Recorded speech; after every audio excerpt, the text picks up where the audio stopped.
اعوذ باللہ من الشیطان اللعین الرجیم بسم اللہ الرحمن الرحیم رب اشرح لی صدری ویسر لی امری واحلل عقدۃ من لسانی یفقہوا قولی ان اللہ وملائکتہ یصلون علی النبی یا ایھا الذین آمنوا صلوا علیہ وسلموا تسلیما۔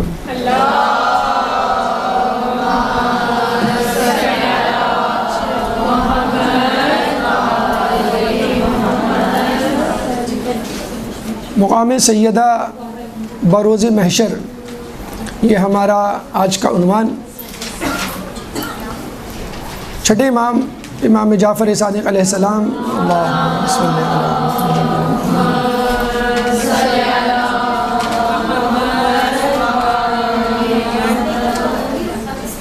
مقام سیدہ بروز محشر، چھٹے امام کی حدیث ہے۔ جب ان سے اِنَّا أَنزَلْنَاهُ فِي لَيْلَةِ الْقَدْرِ کی تفسیر پوچھی گئی تو آپ نے کہا کہ لیل سے مراد ہماری جدہ فاطمہ اور قدر سے مراد خود اللہ سبحانہ تعالیٰ ہے، یعنی فاطمہ اللہ کی ایک رات، اللہ کے رازوں میں سے ایک راز۔ جس طرح ہم دیکھتے ہیں کہ رات کے اندھیرے میں مکمل طور پر چیزوں کو سمجھا نہیں جا سکتا جب تک دن کی روشنی، دن کا اجالا نہ ہو جائے، چنانچہ جناب سیدہ کی ذات مقدسہ کو مکمل طور پہ سمجھنا ناممکن، جس طرح لیلۃ القدر کا درک کرنا، اس کو سمجھنا ناممکن۔ اور پھر ہم یہ دیکھتے ہیں کہ خود رسول فرماتے ہیں کہ مجھ کو کسی نے نہیں پہچانا سوائے علی کے اور اللہ کے، اور علی کو کسی نے نہیں پہچانا سوائے میرے اور اللہ کے، اور ہم دونوں کو کسی نے نہیں پہچانا، اللہ کو کسی نے نہیں پہچانا سوائے میرے اور علی کے۔ تو جب رسول اور علی کی معرفت ممکن نہیں تو پھر کس طرح جناب سیدہ کی معرفت ممکن ہوگی؟ بلکہ ہم دیکھتے ہیں کہ خود جناب سیدہ وسیلہ ہے ان کی معرفت کا۔ اب یہ سوال یہاں پر پیدا ہوتا ہے کہ جناب سیدہ کی معرفت کب اور کیسے ہوگی؟ تو رجب علی خیاط کے بارے میں کہا جاتا ہے کہ لوگوں کو میری معرفت نہیں، میری معرفت اس وقت ہوگی جب روز محشر ہوگا یا امام زمانہ کا ظہور ہوگا۔ چنانچہ بی بی سیدہ کی حقیقی معرفت اس وقت ہوگی جب روز محشر برپا ہوگا۔ روز محشر کہ جس کے بارے میں کہا جاتا ہے کہ ہر نقاب الٹ دی جائے گی، ہر نیکوکار کی نیکی واضح کر دی جائے گی، ہر گناہ گار کا گناہ واضح کر دیا جائے گا، چاہے کتنا ہی چھوٹے سے چھوٹا کیوں نہ ہو۔ فَمَن يَعْمَلْ مِثْقَالَ ذَرَّةٍ خَيْرًا يَرَهُ فَمَن يَعْمَلْ مِثْقَالَ ذَرَّةٍ شَرًّا يَرَهُ، کہ جو چھوٹی سی چھوٹی نیکی کرے گا وہ بھی دیکھ لے گا، اور جو بڑی سے بڑی نیکی کرے گا، چھوٹی سی چھوٹا گناہ کرے گا وہ بھی دیکھ لے گا۔ یہ وہ روز محشر کے جس کے بارے میں کہا گیا یا لیتنی کنت ترابا، یعنی کافر کہے گا کہ کاش میں مٹی میں ہوتا۔ ہر چیز واضح اور روشن کر دی جائے گی، اور شاید یہی وجہ ہے کہ کفار پریشان ہوں گے کہ آج ان کا سارا کتا جدہ کھول کے بیان کر دیا جائے گا، حتیٰ کہ زمین بھی اپنے دفینے نکال کر باہر رکھ دے گی۔ وَأَخْرَجَتِ الْأَرْضُ أَثْقَالَهَا، اور زمین اپنا بوجھ آشکار کر دے گی۔ چنانچہ روز محشر وہ دن ہے کہ جب نیکوکار خوش ہوں گے اور گناہ گار اداس ہوں گے، ان کے چہرے پہ ایک سیاہی، ایک مایوسی چھائی ہوئی ہوگی۔ تو آئیے دیکھتے ہیں کہ اللہ تعالیٰ نے روز محشر جناب سیدہ کے مقام کو کس طرح واضح اور آشکار کیا ہے۔ لیکن اس سے پہلے کہ ہم جناب سیدہ کے مقام کو روز محشر دیکھیں، ہم یہ دیکھتے ہیں کہ خود جناب سیدہ کی کنیزوں کا کیا مقام ہے اللہ کے نزدیک، اہل بیت کے غلاموں کا کیا مقام ہے اللہ تعالیٰ کے نزدیک۔ کہتے ہیں کہ بنو عباس کے بادشاہ نے جب یہ مذموم حرکت کرنے کی کوشش کی کہ شیعوں کو جھٹلایا جائے، اور یہ اعلان کروایا کہ اگر شیعہ سچے ہیں تو ان کی آئمہ کی قبروں کو کھود کے دیکھو، اگر ان کے جسم سلامت ہیں تو یہ سچے ہوں گے، ان کا عقیدہ صحیح ہوگا، ورنہ غلط۔ تو ہمارے مجتہدین علماء نے اس وقت بر وقت مداخلت کی اور یہ کہا ائمہ تو دور کی بات، ائمہ کے غلاموں کی قبروں کو کھود کے اگر دیکھا جائے تو ہمارا عقیدہ ہے کہ وہ اپنی قبروں میں صحیح سلامت ہوں گے۔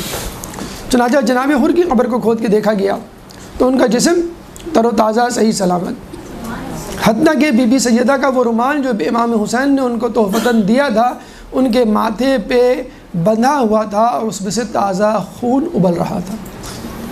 تو جناب حر کو یہ فضیلت، یہ مقام و مرتبہ جناب سیدہ کے احترام کی وجہ سے ملا کہ جب 2 محرم کو آپ نے امام حسین کا راستہ روکا تو امام نے پہلے تو سمجھایا، پھر یہ کہا کہ تیری ماں تیرے غم میں روئے، تیرے سوگ میں بیٹھے۔ تو حر نے یہ کہا کہ میں یہی جملہ آپ کی ماں کے لیے نہیں کہہ سکتا، بس یہی وہ احترام تھا کہ جس کی وجہ سے حر کو توبہ کی توفیق نصیب ہوئی۔ تو یہ بی بی کا احترام ہے کہ جو انسان کو رفعت کی بلندیوں پر لے جاتا ہو، بی بی کا غلام ہو یا بی بی کی کنیز، دونوں کی عزت و معرفت لوگوں کے سامنے آشکار ہو جاتی ہے۔ کہتے ہیں کہ بی بی کی کنیز جناب فضہ کی بیٹی شہرہ اور ان کی بیٹی یعنی مسکہ اور ان کی بیٹی شہرہ یعنی پوتی شہرہ بن مسکہ بن فضہ ضعیفی کے عالم میں مکہ مکرمہ کی طرف حج کی غرض سے جانے کا سفر باندھتی ہیں اور ایک لاغر اونٹ حاصل کرتی ہیں، اس پہ بیٹھ کر سفر حج شروع کرتی ہیں، لیکن درمیان میں کسی سبب راستہ کھو بیٹھتی ہیں، وہ لاغر اونٹ جواب دے جاتا ہے۔ اب وہ پریشان لقدق صحرا میں اکیلی تنہا بیٹھی اللہ تعالیٰ سے دعا کرتی ہیں، اے اللہ میں اپنے گھر سے نکلی تیرے گھر جانے کے لیے، نہ میں اپنے گھر میں ہوں نہ تیرے گھر میں ہوں، بس تو کسی طرح مجھے اپنے گھر تک پہنچا دے۔ کہتے ہیں کہ یکا یک اچانک ایک شخص نمودار ہوا کہ جس کے ہاتھ میں سواری تھی، اونٹ تھا، اس اونٹ پر بیٹھنے کو اس نے کہا تو جناب شہرہ بنت مسکہ بنت فضہ اس پہ بیٹھ گئی اور وہ بجلی کی کوند کی طرح وہاں سے غائب ہوا اور مکہ مکرمہ پہنچ گیا۔ تو آپ دیکھیے کہ بی بی کی کنیز کی بیٹی یعنی جناب فضہ کی پوتی جناب سیدہ کا واسطہ دیتی ہے، اللہ سے دعا کرتی ہے اور اللہ تعالیٰ کس طرح موجوداتی طور پہ اس کو اس کی منزل تک پہنچاتا ہے۔ تو ہم بھی علماء نے فاطمہ اور کنیزان سیدہ ہونے کے ناطے کوشش کریں تو اللہ تعالیٰ ہمیں گمراہیوں کے اندھیروں سے، گناہوں کی دلدل سے نکال کر صراط مستقیم اور اپنی منزل تک پہنچا سکتا ہے۔ پھر اسی طرح آپ کی ایک کنیز ام ایمن کے بارے میں ملتا ہے کہ مثل بلال وہ بی بی کی شہادت کے بعد مدینہ چھوڑ گئیں۔ اس طرح حضرت بلال نے مدینہ چھوڑ دیا رسول کی شہادت کے بعد کہ وہ جگہ جہاں پہ رسول بیٹھا کرتے تھے، کھڑے ہوا کرتے تھے، محفلیں جماتے تھے، ان کو دیکھ کر رسول کی یاد آتی تھی اور رسول کو نہ پا کے وہ بہت اداس ہوتے تھے، چنانچہ انہوں نے مدینے کو خیر آباد کہہ دیا۔ اسی طرح ام ایمن جناب سیدہ کی شہادت کے بعد مدینہ چھوڑ دیتی ہیں کہ مسجد نبوی، حجرہ سیدہ، محراب عبادت، چکی، غرض ہر جگہ جس سے جناب سیدہ کو کوئی نسبت تھی اس کو دیکھ کر ان کا دل بھر آتا تھا۔ جب وہ مدینہ کو خیر آباد کہہ کے جانے لگی اور ان کا گزر ایک صحرا سے ہوا تو ایک صحرا میں جا کر وہ راستہ بھٹک گئی اور نوبت بھوک پیاس فقر و فاقے کی آ گئی۔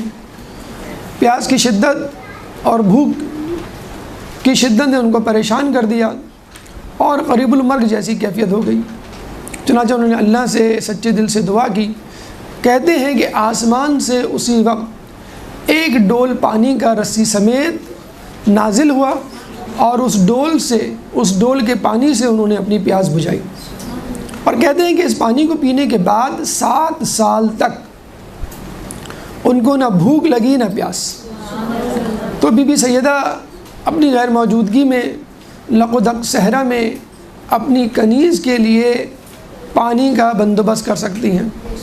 تو ہم لوگوں کے لیے کہ جو ایمان کو ترسے ہوئے ہیں، اور جو اسلام کی غذا کے متلاشی ہیں، بی بی سیراب کیوں نہیں کر سکتی؟ تو بی بی کی کنیزوں، بی بی کے غلاموں کا احوال سننے کے بعد ہم یہ سمجھتے ہیں کہ اگر بی بی کی محبت کسی کے دل میں جاگزی ہو جائے تو اللہ تعالیٰ اس کو کامیابی سے، فلاح سے ہمکنار کرتا ہے۔ اب آئیے روز محشر، روز قیامت کی طرف چلتے ہیں اور دیکھتے ہیں کہ اللہ تعالیٰ نے روز محشر بی بی کو کیا مقام عطا فرمایا ہے۔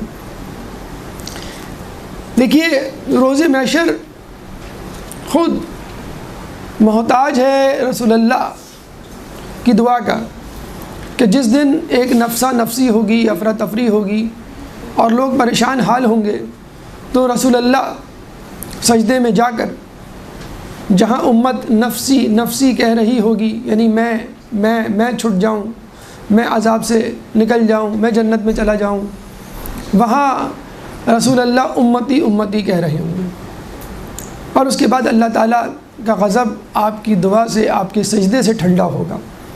چنانچہ رحمت للعالمین کی شفاعت کے بغیر کوئی بھی جنت میں نہیں جا سکتا۔ چنانچہ بی بی سیدہ رسول اللہ سے پوچھتی ہیں کہ بابا میں آپ کو قیامت میں کہاں تلاش کروں؟ رسول اللہ جو امت کی شفاعت کے لیے پریشان اور فکر مند، وہ اپنی بیٹی کی شفاعت کیوں نہ کریں؟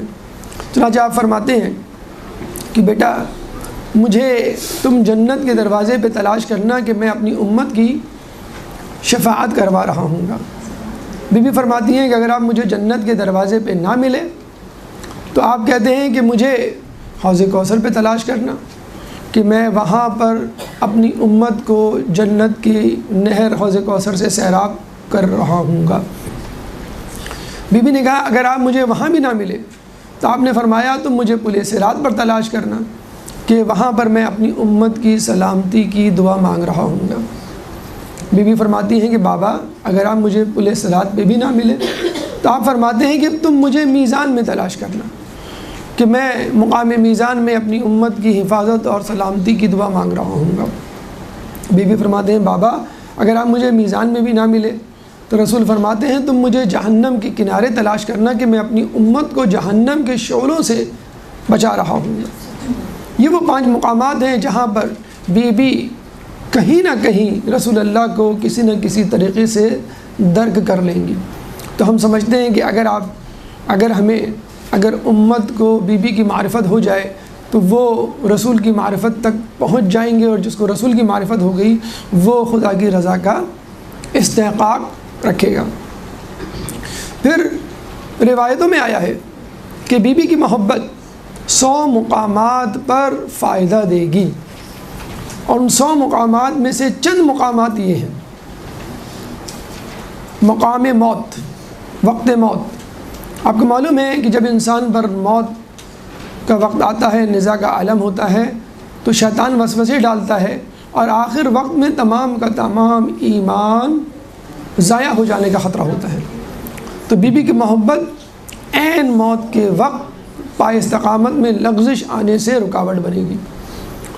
تو 100 مقامات میں پہلا یا چیدہ مقامات میں سے پہلا موت، پھر قبر۔ دیکھیں روز محشر تو پھر بھی ایک ایسا میدان، ایک ایسا وقت ہے کہ جہاں پہ بہت سارے لوگ ہوں گے، رسول ہوں گے، ائمہ ہوں گے، تھوڑی بہت تو امید ہوگی، لیکن قبر میں تو آپ اکیلے ہیں۔ یہاں پر حب فاطمہ کام آئے گی اور آپ کو وہ قبر کے عذاب سے بچائے گی۔ اس کے بعد میزان، جہاں پہ حساب کتاب ہو رہا ہوگا، جہاں پہ آخری فیصلہ ہوگا کہ آپ کے گناہوں کا پلڑا بھاری ہے یا نیکیوں کا، اس وقت حب فاطمہ آپ کے نیکیوں کے پلڑے کو بھاری کر دے گی اور گناہوں کے پلڑوں کو ہلکا کر دے گی۔ محشر کے دن کہ جہاں ہر شخص پریشان ہوگا، کوئی کسی کو نہیں پہچانے گا، باپ بیٹے کو نہیں پہچانے گا، ماں بیٹی کو نہیں پہچانے گی، وہاں حب فاطمہ کام آئے گی اور جناب سیدہ آپ کو جہنم میں جانے سے رکوا دے گی۔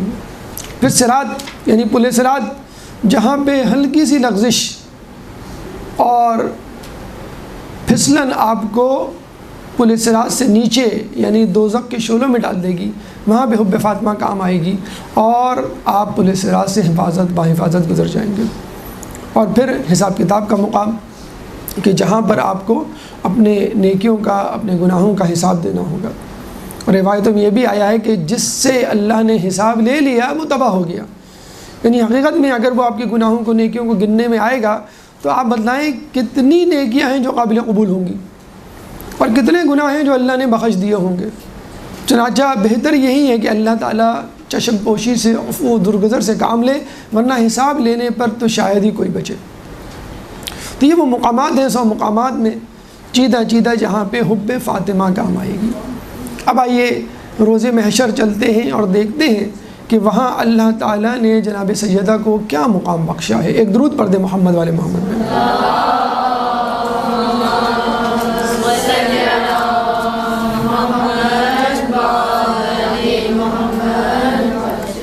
ایک طویل حدیث کہ جس میں رسول اللہ نے قیامت کا منظر پیش کیا ہے اور اس کے ساتھ ساتھ بی بی سیدہ کے مقام کو واضح کیا ہے.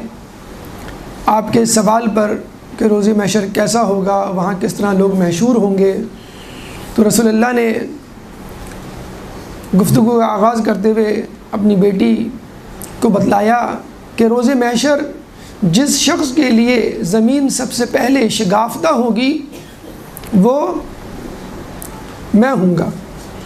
اس کے بعد دوسرا شخص جس کے لیے زمین شگافتہ ہوگی وہ حضرت ابراہیم ہوں گے.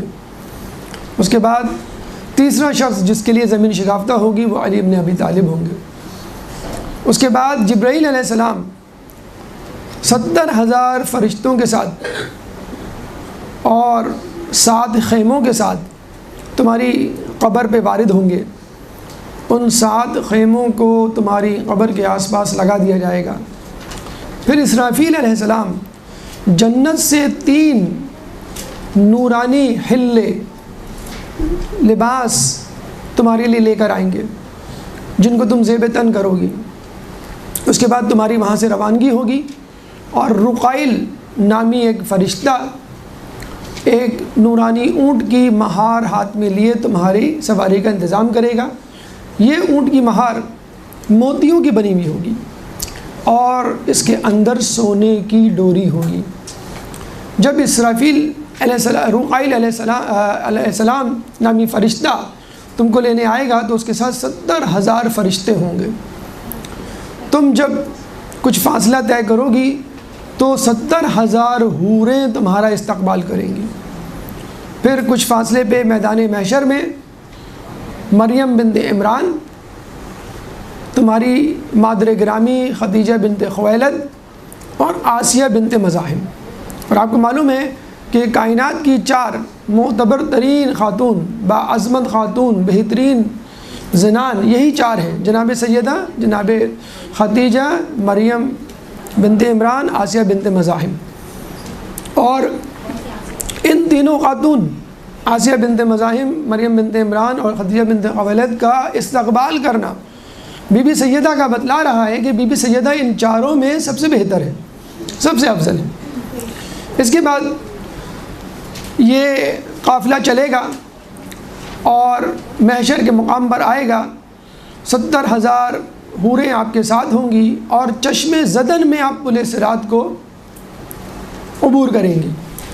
اس موقع پر ایک منادی ندا دے گا، ایھا الناس غصوا ابصارکم ونکسوا رؤوسکم فإن فاطمہ بنت محمد تجوز علی صراط. اے لوگوں، اپنی نگاہوں کو نیچے کر لو اور اپنی گردنوں کو جھکا لو کہ فاطمہ بنت محمد جب تک پل صراط سے نہ گزر جائیں.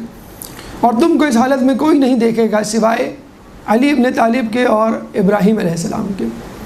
اس کے بعد نورانی ممبر لگایا جائے گا 7 زینوں والا جس کے ارد گرد فرشتے ہوں گے اور یہی 3 عورتیں بمائے حوا علیہ السلام کے.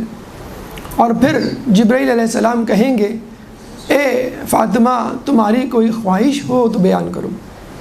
جناب سیدہ کہیں گی کہ میں چاہتی ہوں اپنے بیٹوں یعنی حسن و حسین کا دیدار کروں.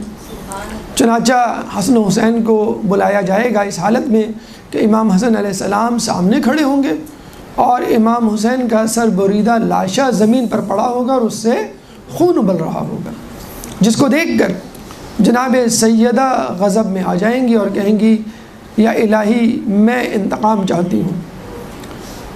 پھر جناب فاطمہ کے غضب میں آنے سے اللہ غضب میں آئے گا، اللہ کے غضب میں آنے سے جہنم کے فرشتے غضب میں آئیں گے، اور پھر کہتے ہیں کہ جہنم کی ایک آگ ہب ہب جس کو اللہ تعالیٰ نے اپنے غضب سے 1000 سال تک جلایا ہوگا، بھڑکایا ہوگا، وہ جہنم سے نکلے گی اور امام حسین کے قاتلوں کو چن چن کر اٹھا کر جہنم میں داخل کرے گی۔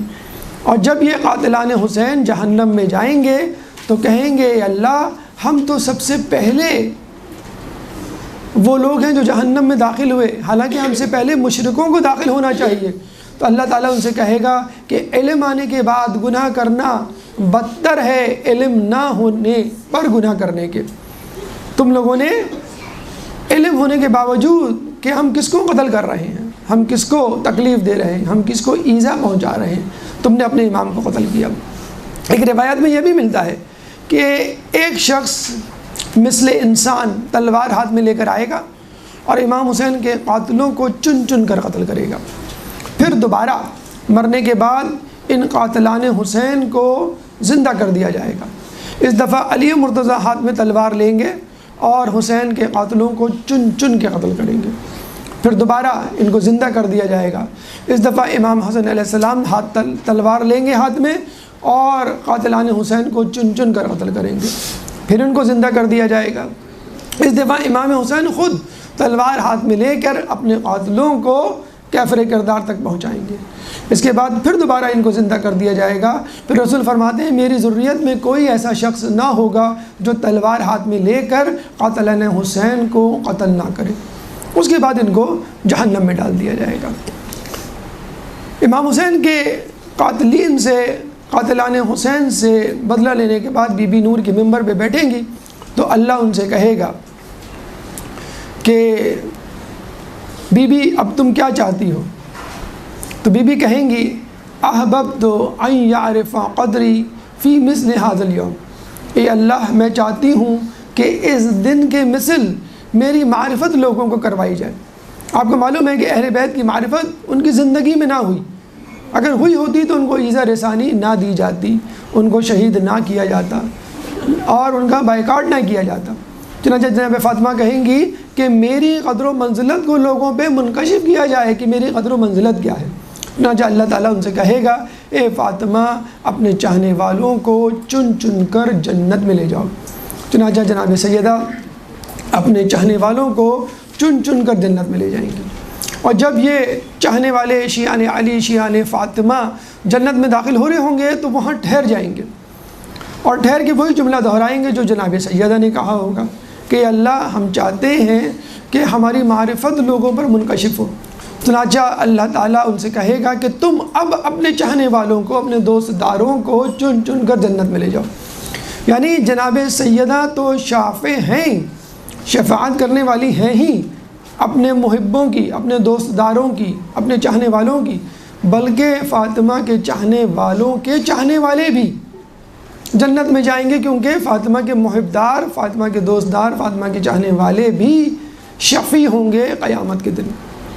چنانچہ فاطمہ اور ان کے چاہنے والے جنت میں داخل ہو جائیں گے، اور اللہ تعالیٰ اس وقت قسم کھائے گا کہ میں اس وقت تک حساب کتاب نہیں شروع کروں گا جب تک فاطمہ اور اس کے چاہنے والے جنت میں نہ داخل ہو جائیں۔ اور یہ کہا جاتا ہے کہ جب لوگوں کا حساب کتاب ہو رہا ہوگا تو فاطمہ اور اس کے چاہنے والے جنت کے خوان سے لطف اندوز ہو رہے ہوں گے۔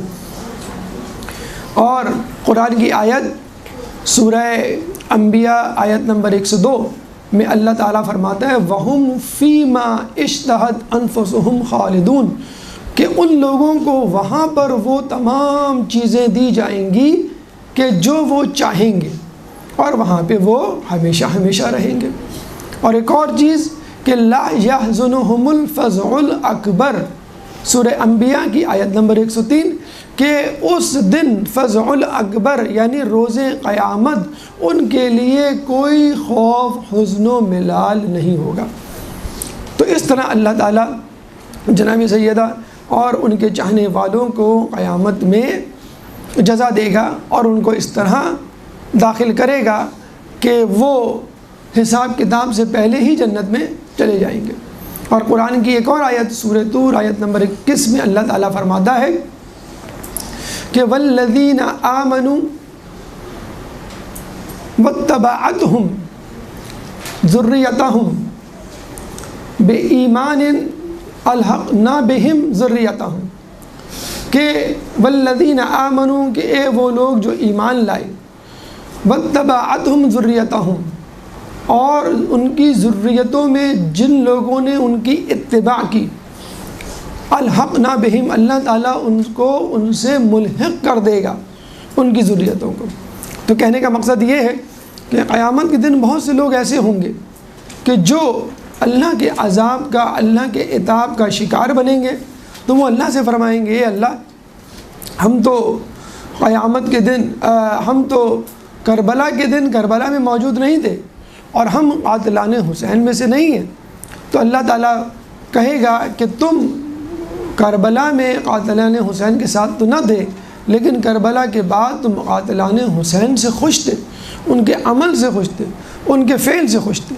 جیسے حجاج بن یوسف کے بارے میں کہا جاتا ہے کہ وہ کہا کرتا تھا کہ اگر میں کربلا میں ہوتا تو میں یزید کی فوج میں ہوتا اور حسین اور اس کے حواریوں کو چن چن کے قتل کرتا۔ تو کربلا کے میدان میں جو لوگ موجود تھے وہ تو اپنی سزا پائیں گے جو امام حسین کے دشمن تھے، لیکن جو بعد میں ان سے خوش ہوئے وہ بھی وہی سزا پائیں گے۔ اسی طرح جو ہم کہتے ہیں یا لیتنی کنت معهم فوزا عظیما، کہ اگر ہم ہوتے تو ہم آپ کے ساتھ فوز عظیم کامیابی پر ہوتے۔ تو وہ لوگ جو حسین کے ساتھ نہیں تھے کربلا میں اور ان کو چاہنے والوں میں شامل ہیں، ان کے چاہنے والوں میں، تو ان کا بھی شمار انہی لوگوں میں ہوگا جو حسین کے سپاہی تھے۔ تو یہ وہ مقام سیدہ، مقام فاطمہ جو کہ قیامت کے دن اللہ تعالیٰ منکشف کرے گا لوگوں پر، اور جس کی وجہ سے وہ ایک وسیع عریض امت کی شفاعت کا سبب بنیں گی ان تمام لوگوں کا کہ جو جناب سیدہ کو چاہنے والے ہیں۔ اللہ تعالیٰ سے دعا ہے کہ ہمیں بی بی سیدہ کے نقش قدم پر چلنے کی توفیق عطا فرما۔ اللہ تعالیٰ سے دعا ہے کہ ہمیں قیامت کے دن ان کی شفاعت سے بہرہ مند فرما۔ اللہ تعالیٰ سے دعا ہے کہ سیرت یوسف زہرا امام زمانہ کے ظہور میں تعجیل فرما، ہمیں ان کے انصار و اعوان میں شامل فرما۔ ربنا تقبل منا انك انت السميع العليم وتب علينا انك انت التواب الرحيم برحمتك يا ارحم الراحمين۔ يا مولاي